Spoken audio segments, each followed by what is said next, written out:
High friends, welcome back to my channel house by Puja. আমি পূজা এসে গেছি আবার তোমাদের কাছে। কেমন আছো তোমরা? আশা করি খুব ভালো আছো, আমিও খুব ভালোই আছি। তো এখন আমরা চলে এসেছি কাঠগোলা বাগান। চলো তোমাদের সাথে ঘুরবো আমরা। এই কাঠগোলা বাগানের ভিতরে আমরা দেখব কাঠগোলা বাগান, প্যালেস মিউজিয়াম, সুড়ঙ্গ পথ, প্যালেস পুকুর, নাচমহল, পরেশনাথের জৈন মন্দির, মুঘল আমলের পাথরের কাজ, অয়েল পেন্টিং, চিড়িয়াখানা। তো চলো সব দেখাবো তোমাদের, সাথে থাকো।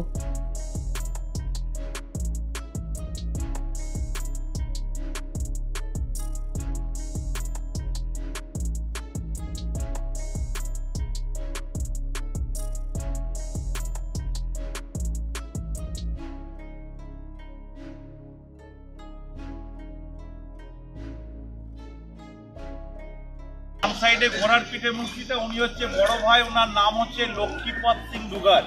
বাম দিকে আছে উনি মেজ ভাই মহিপদ সিং দুগার, মেজ ভাই জগৎপদ, ছোট ভাই ছত্রপদ। এরা চার ভাই। জাতিতে হচ্ছে জৈন মারোয়ারি। এই বাগান বাড়ি 1780 সালে নবাব মোবারকদৌল্লার কাছ থেকে লিজে নিয়ে গোলাপ ফুলের চাষ আর কাঠের ব্যবসা করে নাম দিয়েছিল কাঠ গোলাপের বাগান বাড়ি। এদের আসল ব্যবসা ছিল 2 নম্বরই কারবার। এরা হিরে, পান্না, চনি, মণিমুক্ত সাপ্লাই করতো জগৎ থেকে। দেবী সিং ডাকাতের ভয় একটা সুড়ঙ্গ তৈরি করে সামনে দেখি। আর এটা আগেকার রাস্তা ছিল না, বাম সাইডে ঢোকার রাস্তা, ডান সাইডে বেরোনোর রাস্তা ছিল। মেন গেটটা ছিল নহবত গেট। নবাবরা প্রবেশ করলে নবাবদেরকে মানুষের সানাই বাজিয়ে সম্মান জানাতো। সেই সময় ওরা নহবত গেট ছিল। এটা সুড়ঙ্গ পথ। আজ থেকে 200 বছর আগে সুড়ঙ্গ পথে কোনো জল ছিল না, শুকনো পথ ছিল। রায় লক্ষ্মীপদ সিং দুগার বাহাদুর মাটির তলা দিয়ে জগৎসিরের বাড়ি অব্দি সুড়ঙ্গ পথ করেছিলেন। তিনি হীরাবাই বাইজির হাত ধরে ভেতরে প্রবেশ করে মেন গেটটিকে বন্ধ করে দিয়ে মশাল জ্বালিয়ে জগৎসিরে বাড়ি যেতেন। জগৎসিরকে হিরে 1837 সালে মুর্শিদাবাদের ভয়ানক বন্যা হয়। সেই বন্যার সময় জগৎসিরে যখন আসলে বাড়িটা ভেঙে যায়, তখন এখানে গঙ্গার জল ঢুকে পড়ে। এটা গঙ্গার জল বাড়লে বাড়ে, কমলে কমে। পেছন দিকে আছে ইন্দারা, যে ইন্দারা থেকে কপি কলের সাহায্যে দূরে দূরে জল তুলে জল গোলাপ গাছে দেওয়া হয়। আপনারা থেকে বলছি লক্ষ্মীপদ।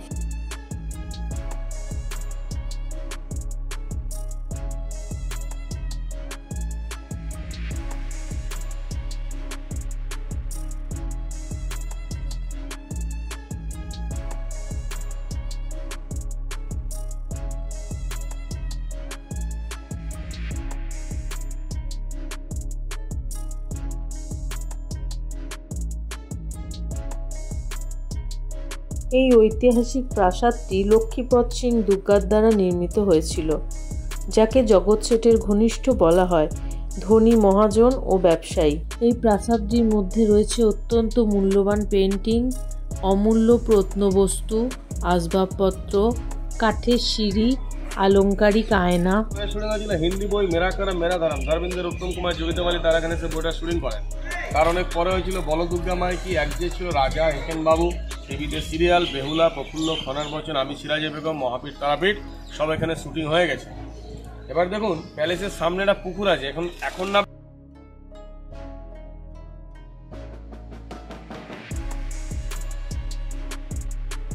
সিলিঘাট দিয়ে নামবেন, দেখবেন বড় বড় কালারিং মাছ আছে।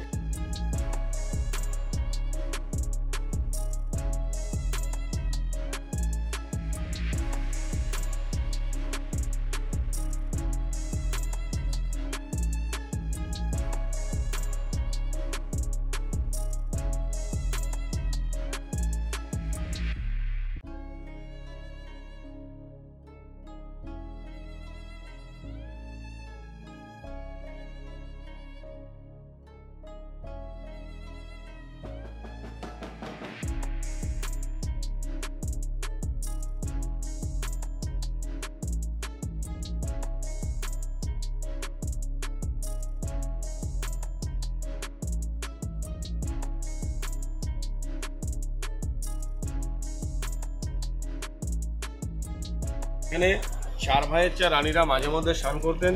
তাদের স্নানের সময় দেখুন চতুর্দিকে 4টে সাদা গম্বুজ রয়েছে। 4টে গম্বুজের মধ্যে 4টে মহিলা সেটাই পাহাড় ভাসছে। এরা খুব শখ করে দুটো মাছ পুষেছিল। মাছগুলো যখন 2 থেকে 2.5 কিলো ওজন হয়, মাছগুলোকে তারা জল থেকে ডাঙায় তুলে একটা মাছের নাকে হীরের নথ, অপর একটা মাছের নাকে মতির নথ পরিয়ে দিয়ে মাছগুলোকে জলে ছেড়ে দেয়। মাছগুলি জলে খেলা করতো, ওজন হয়েছিল 1.5 মণ, প্রায় 60 কিলো।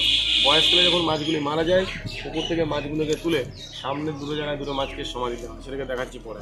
এই প্যালেসে 4 কোণায় দেখুন 4টে টেবিল, টেবিলের পাশে আছে ইস্ট ইন্ডিয়া কোম্পানি আমলে ঢালাই লোহার চেয়ার। নবাগড়া ইংরেজরা এখানে জ্যোৎস্নারাত্রিতে মাঝে মধ্যে বসে দাবা খেলতেন, মদ পান বা সুরাপান করতেন। বর্তমান নবাব গেছে মোড়ে, দাবা গেছে সরে, ফাঁকা টেবিল আছে পড়ে, পুকুর দেখবেন পরে। চলো মিউজিয়ামের ঘরে আর মিউজিয়ামে আসুন। এই প্যালেসের মধ্যে অনেক কিছু ছিল, কিন্তু তোমাদের দেখাতে পারলাম না, ক্যামেরা এলাও নেই। প্রচুর প্রচুর পুরনো দিনের আসবাবপত্র থেকে, পুঁথি থেকে আরম্ভ করে সর্বকিছু খুবই সুন্দর লাগলো দেখতে। তোমরা যখন আসবে অবশ্যই দেখো। পুলিশ ক্যাম্প হয়ে গেছে এটা। সমাধি দিয়ে এরকম দুটো করে 4টে মাছের মডেল করে দেওয়া হয়। চুনসুনকি, খয়ের সাবু, বালি, চিটাগুড়, কলাইরা টাইপের দিয়ে মুর্শিদাবাদের শিল্পী মরমাখানার কাছে মাছ করেন। মিরকা মাছ বা মৃগেল মাছ বলা হচ্ছে এটাকে। করা হয় যে পুলিশ থাকে। আর এই ঘরটা লম্বায় বড়, চড়াই ছোট রান্নাঘর। আগেকার যুগে রান্না বান্না হতো এখানে, খাবার দাবার ব্যবস্থা ছিল ভেতরে, যেটা দেখলেন ডাইনিং টেবিল। এটা রান্নাঘরটা। এখানে দেখুন গণেশজি।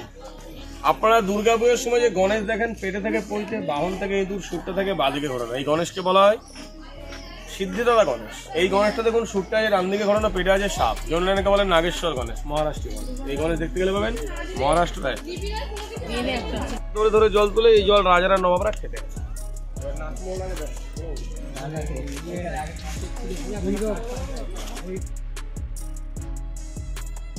এবং চারিদিকে একটা বেলজিয়াম গ্লাস দিয়ে ঘেরা ছিল, কাঁচের ঘর। কাঁচ দিয়ে ঘেরার কারণ ছিল একটাই, ভেতরের লোকেরা বাইরের লোকেদেরকে দেখতে পেলেও বাইরের কোনো লোক ভেতরের কোনো লোককে দেখতে পাতেন না। ডান দিকে মখমলের গদি পেছনে ছিল, বাঁদিকে ইংলিশ ব্যান্ড বাজত, ওপরে বড় বড় ঝাড়বাতি ঝুলত, চর্বির মোমবাতিতে আলো জ্বলত। লখনৌ থেকে বাইরে আসতেন হীরাবাই বলে, যে হীরাবাইয়ের 200 বছর আগে এক রাত্রির মেজার জন্য লাগতো 5000 সোনার কয়েন, স্বর্ণ মুদ্রা, যার মূল্য এখনকার যুগের 5 কোটি টাকা হবে। ছিল নাচমহল, ভেঙে গিয়ে হয়ে গেছে ফাঁকা মহল। নিজে দেখুন ঘাসমহল, পারলে আসার সময় বলবে দেখবেন। ইনি হচ্ছেন শ্বেত ভৈরবজি। পাশে দেখাবো কাল ভৈরবজি। ভৈরবজি মানে শিবের একটা অংশ। কুকুরের ওপরে দেখুন ভৈরবজি বসে রয়েছেন। কুকুর হচ্ছে ভৈরবজির বাহন। এই মূর্তি আপনি দেখতে গেলে পাবেন ইউপি, উত্তরপ্রদেশ, কাশী মেলার সঙ্গে। এটা হচ্ছে দাদাবাড়ি সাদাটা। তখনকার যুগে কোনো স্কুল কলেজ ছিল না, তাদের ছেলে মেয়েদেরকে এখানে পাঠানো হতো শিক্ষা দীক্ষা নেওয়ার জন্য। শিক্ষাগুরু ঘর দাদাবাড়ি। দুটো মন্দির নতুন করে তৈরি করে নতুন করে মূর্তি প্রতিষ্ঠা করা হয়। কাল শ্বেত ভৈরবজি, কাল ভৈরবজি একই মূর্তি, এখন নতুন মূর্তি। শ্বেত ভৈরবজি এটা, আর এটা কাল ভৈরবজি। সমাধি দেখালাম একটা, দুটো মাছের জায়গায় সমাধি দেওয়া। আরেকটা মাছকে সমাধি দেওয়া হয়েছে, ওই আগে সমাধি দেওয়া হয়েছে, আর এখানে আরেকটা মাছকে সমাধি দেওয়া হয়েছে। কালভৈরবজি মূর্তি এগুলো পুরনো। এবার গাছটার সম্বন্ধে একটু বলবো। এই গাছটাকে অনেকে আম গাছ ভাবেন, কিন্তু গাছটার অরিজিনাল নাম চাপা ফুলের গাছ, শ্বেত চাপা, ছোট ছোট চাপা ফুল পড়ে। গাছটার মেন ডালটা ভেঙে গিয়ে দেখুন জল পড়ে পড়ে গোড়াটা পুরো ফাঁপা হয়ে গেছে। তাই বলি গাছটার নাম চাপা, ভেতরটা হয়েছে ফাঁপা। 3টে ভাগ হয়ে গেছে, একটা ভাগ পড়ে গেছে, তবু মরে জানি বেঁচে আছে। বয়স 150 বছরের বেশি তো কম না, শ্বেত চাপা ফুল। আর এই যে মূর্তিটা হচ্ছে জয় হনুমানজি মূর্তি। 1962 সালে পাশের জমিতে চাষ করার সময় লাঙলের ফলে পাওয়া যায়। তারপরে এখানে প্রতিষ্ঠা করা হয়, প্রতিদিন পুজো হয়। প্রত্যেক শনিবার, মঙ্গলবার, তুলসী মাকে মূর্তিটিকে পুজো করা হয়।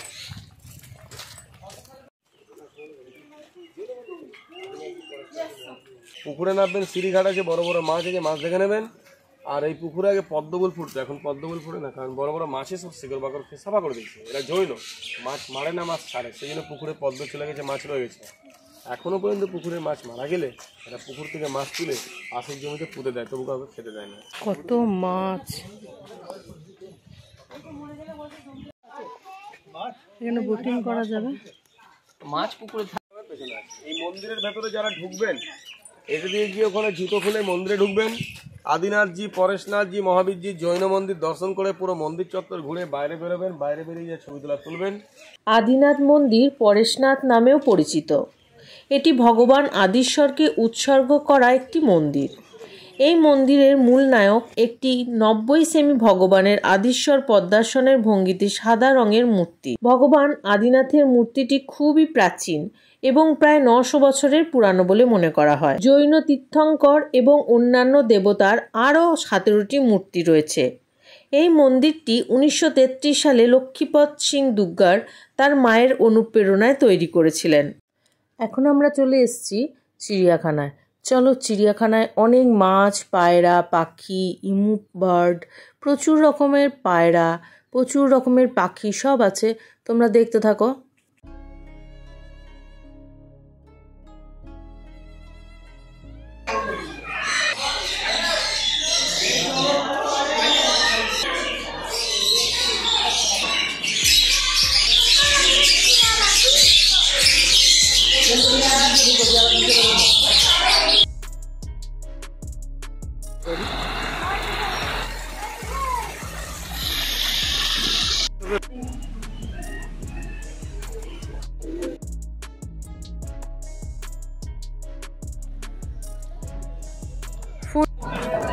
গাড়িটায় বসে কোথায় বলতো গাড়িটা?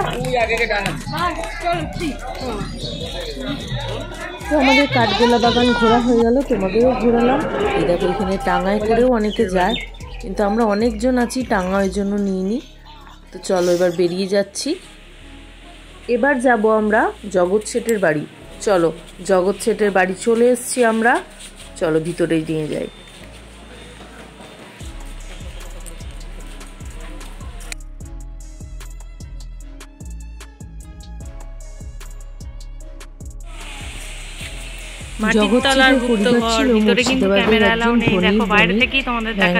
এবং মহাজন পরিবার।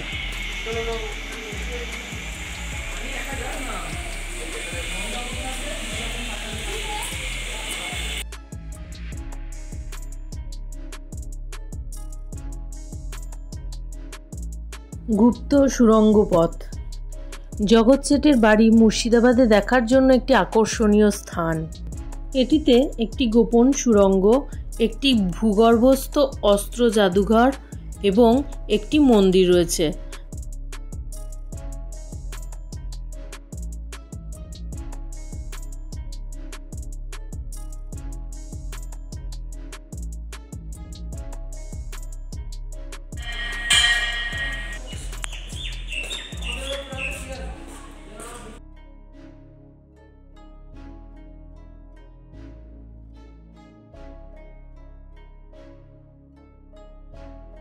এখন আমরা পৌঁছে গেছি ঐতিহাসিক নসিপুর রাজবাড়ি।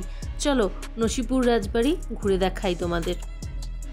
1776 খ্রিস্টাব্দে রাজা দেবী সিংহ ঐতিহাসিক নসিপুর রাজবাড়ি প্রতিষ্ঠা করেন। এই নসিপুর রাজবাড়িতে তোমরা দেখতে পাবে মুঘল যুগের পৃথিবী বিখ্যাত ভাস্কর্য, পাথরের জাফরি, তৈলচিত্র, রাজ প্যালেসের মডেল, নাচমহল, শুটিং স্পট, 25 চূড়ার মন্দির, সোনার রাম সীতা, কোষ্ঠী পাথরের কালী মন্দির ও মদনমোহন মন্দির, শত্রুধারা টেস্টিং জার, হীরাবাইয়ের ছবি, লোহার লকার, কাঠের সিন্ধুক, বিএলআরও ম্যাপঘর, 300 বৎসরের আগেকার খাজনা আদায়ের যাবতীয় বই এবং অন্যান্য জিনিসপত্র।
নসিপুর রাজবাড়ি দেখা হয়ে গেল। এখানে যে খাটটা ছিল সেই খাটটা এখন আর নেই, আর ভিতরে তো ফটো তোলা যাবে না। বেশ ভালো লাগলো।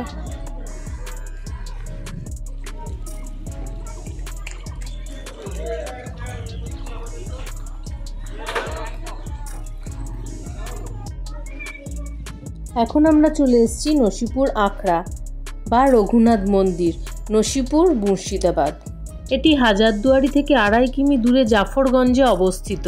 1168 বঙ্গাব্দে ঢাকা থেকে আসা মহান্ত লক্ষ্মণ দাস মহারাজ রঘুনাথ দেবের এই মন্দির তথা আখড়ার প্রতিষ্ঠা করেছিলেন। 2.5 মণ রূপোর রথ, 2.5 মণের রথ এটা।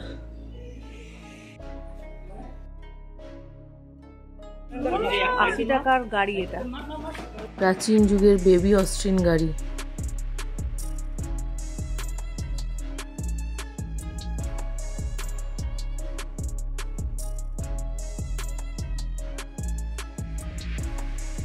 বিগত 3 শতক ধরে এখানে রঘুনাথ দেবের পূজা হয়ে আসছে। এখানে রয়েছে প্রাচীন কাঠ শিল্পে খোদিত রাজস্থানের তুষার শুভ্র মর্মরের রঘুনাথ দেবের মন্দির।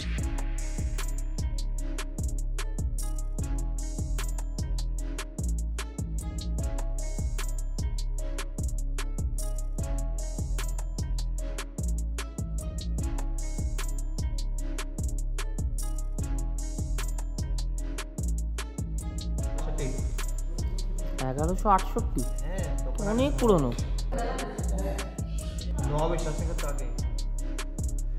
অনেক পুরনো।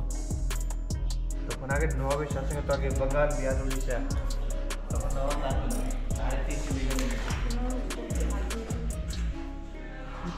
रामचंद्र जी, लखन जी, सीता पार्वती जी कौष्टिवर पर जय जगन्नाथ, गोपाल, वचन हनुमान, गरुड़ पर এটা বলে রাম মন্দির। রূপোর সিংহাসন।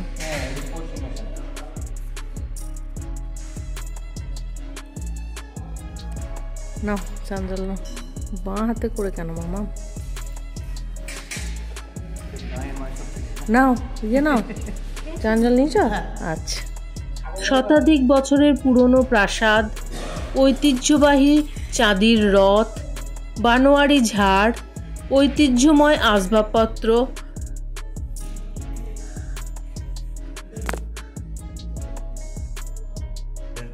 বালুরঘাটের ট্রেন আছে।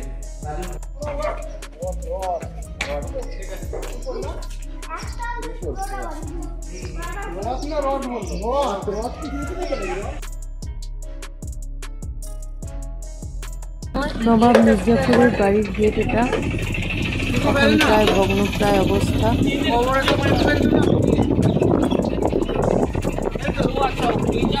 এখন আমরা চলে এসেছি নবাব মির্জাফর ও তার পরিবারের ঐতিহাসিক 1100 কবরস্থান।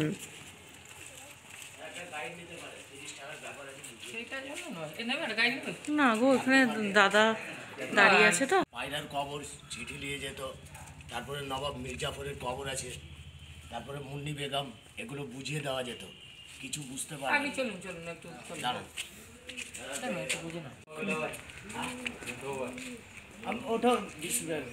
এটা দে না। হাজারদুয়ারি প্যালেস আপনারা যেটা দেখতে এলেন, হাজারদুয়ারির মালিকের কবর এইটা। নবাব নাজিম হুমায়ুন জাহ, ইনি 1837 সালে 16.5 লক্ষ সোনার টাকা ইনি খরচা করে হাজারদুয়ারি প্যালেস তৈরি করিয়েছিলেন। নবাবী করেছিলেন 14 বছর, 1824 থেকে 1838। ইনি ছিলেন মির্জাফরের 5ম বংশধর। সিরাজদৌল্লা যে প্যালেস তৈরি করিয়েছিলেন, সিরাজের মির্জাফরের 5টে ছেলে, 5টে ছেলের মধ্যে ওনার বড় ছেলে হচ্ছে মিরন। মিরন মারা গিয়েছিল বিহার রাজমহল, অত দূর থেকে ওনার দেহটা আনা যায়নি। মিরনকে বাদ দিয়ে মির্জাফরের 4টে ছেলে, 1, 2, 3, 4। মুবারক দৌলা 23 বছর নবাবী করেছিলেন। আশরাফ দৌলা 10 বছর নবাবী করেছিলেন। সাইফুদ্দৌলা 4 বছর নবাবী করেছিলেন ইনি। নাজেমউদ্দৌলা 1 বছর নবাবী করেছিলেন। 1765 থেকে নিয়ে 1766 সালে মারা গিয়েছিলেন। নাজেমউদ্দৌলাকে অল্প বয়সে ইস্ট ইন্ডিয়া কোম্পানি বসিয়েছিলেন গদিতে। ইতিহাসে নাম পড়েছেন নবাব মির্জাফর বলে, নামটাও শুনেছেন। নবাব মির্জাফরের কবর এইটা। পাবলিক ইনাকে মির্জাফর বলে জানে। আসল নাম লেখা আছে নেম প্লেটে, সুজাউল মুল্ক সামাদ দৌলা নবাব মীর মোহাম্মদ জাফর খান বাহাদুর মোহাম্মদ জং নবাব নাজিম অফ বেঙ্গল। নাজিম যে টাইটেলটা দিয়ে আছে, যিনারা গদিতে বসে নবাবি করেছিলেন তারাই উপাধি পেয়েছিল নাজিম। 23 জুন 1757 সালে পলাশির যুদ্ধ শেষ হয়। 1765 সালে নবাব মির্জাফর মারা গেছিলেন। ইনি নবাবি করেছিলেন 8 বছর, 1757 থেকে নিয়ে 1765। 17 জানুয়ারি মারা গেছিলেন, নাম ডেট দিয়ে আছে। দুই পাশে ওনার দুই কাকা, নাজাফ খান, নাজাফি খান, নবাব মির্জাফরের কবর।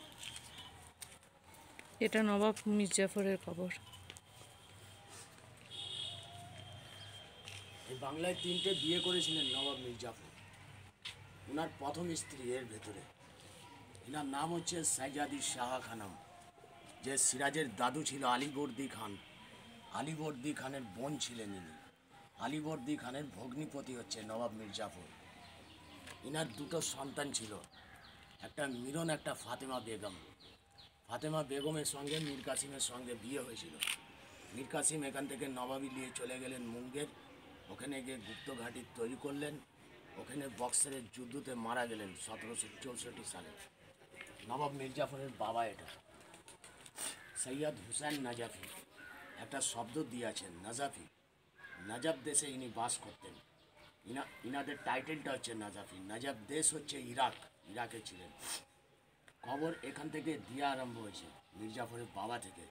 মির্জাফরের বাবা, ইনার ভাই, ইনার ছেলে, ইনার ভাই, ইনার 4টে পোতা, ছেলের ছেলে, ফেরাইদুনজা, আলিজা, ওয়ালাজা, হুমায়ুনজা, 5ম বংশধর চলে গেল। প্রথম যে কবর দেখালাম হাজারদুয়ারির মালিক, ওনার মেয়ের কবর, সুলতান গিতিয়ারা বেগম সাহেবা। যত ঘিরার ভেতরে কবরগুলো দেখছেন এগুলো মহিলাদের। এনারা বাইরে যখন বেড়াতেন বোরখা পরে, মারা যাওয়ার পরে এনাদেরকে পর্দা নসিমে রাখা হয়েছে। আজি মুনিশা বেগমের সমাধি আজিমনগর মুর্শিদাবাদে অবস্থিত। হাজারদুয়ারি থেকে দূরত্ব প্রায় 5 থেকে 6 কিলোমিটার। আজি মুনিশা বেগম জিনাতুনিশা বেগম নামেও পরিচিত ছিলেন। মুর্শিদ কুলি খানের মেয়ে আজি মুনিশা বেগমের বিবাহ হয়েছিল বাংলার 2য় নবাব সুজাউদ্দিন মোহাম্মদ খানের সাথে। স্থানীয় একটি গল্প প্রচলিত আছে যে তিনি একজন নিষ্ঠুর মহিলা ছিলেন এবং তার স্বামী তাকে জীবন্ত কবর দিয়েছিলেন। যদিও ইতিহাসে এর কোনো প্রমাণ পাওয়া যায় না। সিঁড়ির নিচে আজিমুন্নিসা বেগমের সমাধিটিও তার বাবার মতোই নির্মিত। কথিত আছে যে নবাব মুর্শিদ কুলি খান বিনয়ের সাথে আদেশ দিয়েছিলেন যে তার মৃতদেহ যেন কাটরা মসজিদের সিঁড়ির নিচে সমাধিস্থ করা হয়, যাতে যারা মসজিদে আসবেন তিনি যেন তাদের পায়ের দ্বারা পদদলিত হয়।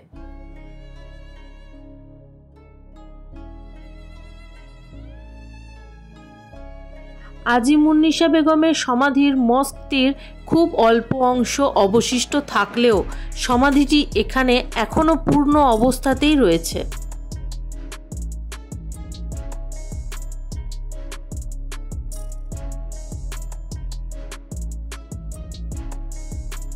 আমরা হাজারদুয়ারি পৌঁছে গেছি, আর এখান থেকে তোমাদের টিকিট সংগ্রহ করতে হবে। ব্রিটিশ যুগে বাংলার এক বৈশিষ্ট্যপূর্ণ ঐতিহাসিক নিদর্শন হলো হাজারদুয়ারি। বিশাল আকার এই প্রাসাদে প্রত্যেকটি হলঘর অনুপম সৌন্দর্যের আলোকে সজ্জিত। বাংলার নবাবী আমলের স্থাপত্যকলার এক উজ্জ্বল প্রতিফলন হলো এই হাজারদুয়ারি প্রাসাদ। হাজারদুয়ারি প্রাসাদ এখন ভারতীয় কেন্দ্রীয় সরকার দ্বারা নিয়ন্ত্রিত। এখানে দেশ বিদেশের ভ্রমণ পিপাসু মানুষদের জন্য একটি অন্যতম সেরা ঐতিহাসিক নিদর্শন। এখানে মাসে অন্তত 30,000 মানুষের অনুগমন হয়। হাজারদুয়ারির অবস্থান ভারতের পশ্চিমবঙ্গ রাজ্যের মুর্শিদাবাদ জেলার লালবাগ নামক অঞ্চলে। এর পাশ দিয়ে ভাগীরথী আপন রূপ নিয়ে প্রবাহিত হয়েছে বহু দূরে। সাধারণত এই প্রাসাদটি বহু দরজা বিশিষ্ট বলে তাই একে হাজারদুয়ারি নামকরণ করা হয়ে থাকে। বাইরে থেকে ও ভিতর থেকে হাজারদুয়ারির অনেক দরজা দৃশ্যমান হলেও এর মধ্যে অনেক দরজাই আদপে নকল, অথচ দূর থেকে পুরোপুরি আসল বলে মনে হয়।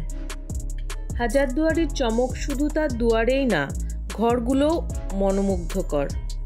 17শো শতাব্দী থেকে ইংরেজ শাসনের আগে পর্যন্ত সুবা বাংলা, বিহার ও উড়িষ্যার রাজধানী ছিল মুর্শিদাবাদ শহর। এখানে রাজত্ব করতেন নবাবরা।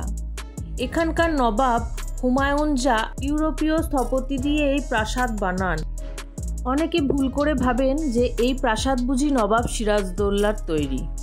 এই প্রাসাদ তৈরি হয় সিরাজ জামানার পরে। সিরাজের প্রাসাদের নাম ছিল হিরাজিল প্রাসাদ। এই প্রাসাদ ইউরোপীয় ধাঁচে বানানো। এটি ভাগীরথী নদীর তীরে অবস্থিত। 3 তলায় বেগম ও নবাবদের থাকার ঘর, দোতলায় দরবার হল, পাঠাগার, অতিথিশালা এবং 1 তলায় নানা অফিস ঘর ও গাড়ি রাখার জায়গা ছিল। বর্তমানে ভারতের পুরাতত্ত্ব সর্বেক্ষণ এখানে একটা সংগ্রহশালা বানিয়েছেন। তবে দুর্বল কাঠামোর জন্য দর্শকদের 3 তলায় উঠতে দেওয়া হয় না। শুক্রবার মিউজিয়াম বন্ধ থাকে। নিজামত ইমামবাড়া ভারতের মুর্শিদাবাদে একটি শিয়া মুসলিম জামাতের স্থান। বর্তমান নিজামত ইমামবাড়াটি 1848 খ্রিস্টাব্দে নবাব মনসুর আলী খান নির্মাণ করেছিলেন। এটি নবাব সিরাজদৌল্লা নির্মিত পুরাতন ইমামবাড়া। 1842 এবং 1846-এর আগুনে ধ্বংস হওয়ার পরে নির্মিত হয়েছিল। এই ইমামবাড়াটি ভারত ও পশ্চিমবঙ্গ তথা এশিয়ার বৃহত্তম ইমামবাড়া। হাজারদুয়ারি প্রাসাদের ঠিক বিপরীতে এবং ভাগীরথী নদী থেকে মাত্র কয়েক ফুট দূরে অবস্থিত। হাজারদুয়ারি ঘোরা কমপ্লিট। এখানে টিকিট কাউন্টার আর আমাদের দেখা কমপ্লিট। ভিতরে তো ক্যামেরা অ্যালাউ নেই, ভিতরটা দেখাতে পারলাম না। তো চলো এবার বেরিয়ে যাবো এখান থেকে।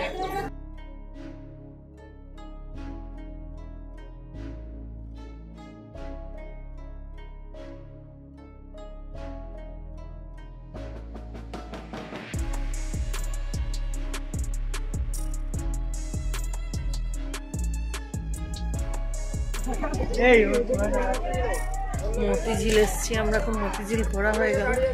আজকের ব্লগটা তোমাদের কেমন লাগলো আমাকে কমেন্ট সেকশনে জানাতে ভুলবে না। আর যারা এখনও আমার চ্যানেলটা সাবস্ক্রাইব করোনি, সাবস্ক্রাইব করে পাশে থেকে যেও। তো আজকে এটুকুই, আবার দেখা হবে অন্য ব্লগে। ততক্ষণ সবাই ভালো থেকো, সুস্থ থেকো, আর সব সময় হাসতে থেকো। ভালো থেকো সবাই, দেখা হবে নেক্সট ব্লগে। টাটা। ঘোরাঘুরি কমপ্লিট হয়ে গেল, এইবার খেয়া পার হবো।